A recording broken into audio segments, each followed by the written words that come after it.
But I want to stick with Bayern, Archie, and just ask you, same question when it comes to the Champions League, as to what the reaction's been to them progressing and their win over PSG, and if that's a relief for Julian Nagelsmann as well, because we know there's always pressure on this man.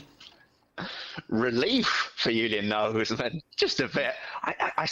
I spoke to him in an interview after that game, and he said, for some reason, everybody in the media has been talking about me, and I was like, what? You know why everyone's been talking about you. The team crashed out to Villarreal last year in the quarterfinal, and there was a lot of pressure on him. And you could smell that pressure. You could see it by the way that he was jumping up and down on the touchline. And the funny thing is, the thing that he wanted from his team was more patience, and eventually he got that. But yeah, it is certainly a weight lifted off his shoulders. This result, I would even say, should be enough to carry him through until the summer.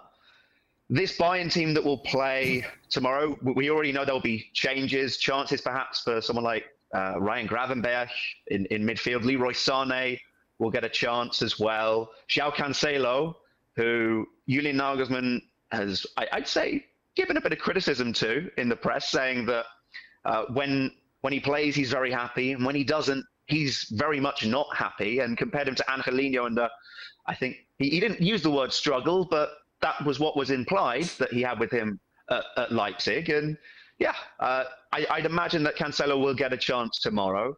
So look, this is very much a satisfy the squad game as well. Bayern, I think, can afford to drop points more than Borussia Dortmund can because of the strength in their squads.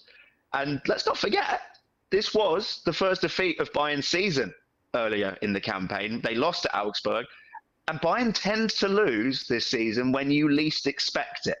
In the games when you think that the opponent might have a chance, they generally don't lose that. So this is still a dangerous fixture for Bayern, even if Augsburg maybe don't carry the same pedigree as a PSG. Well, they've definitely got pedigree in the Champions League, Stuart, when it comes to Bayern Munich. Can they win it this year? I don't think they're favourites by any means. It was a strange game against PSG because PSG for the first half created some good chances and for a period looked the better side, and Bayern really didn't get their game going until they scored that first goal. But Manchester City have to be favourites. Bayern Munich are a good side, but I still think there's something slightly missing, and that could be the manager. He was meant to be the great tactician. At the moment, I think they're struggling in a tactical sense on several games. He hasn't quite changed it at the right times. But they're a good side, not quite the best in Europe at the moment, so I'm not sure they're going to win the Champions League. Thanks so much for watching ESPN on YouTube. And for more sports highlights and analysis, be sure to download the ESPN app. And for premium content and live streaming, subscribe to ESPN+.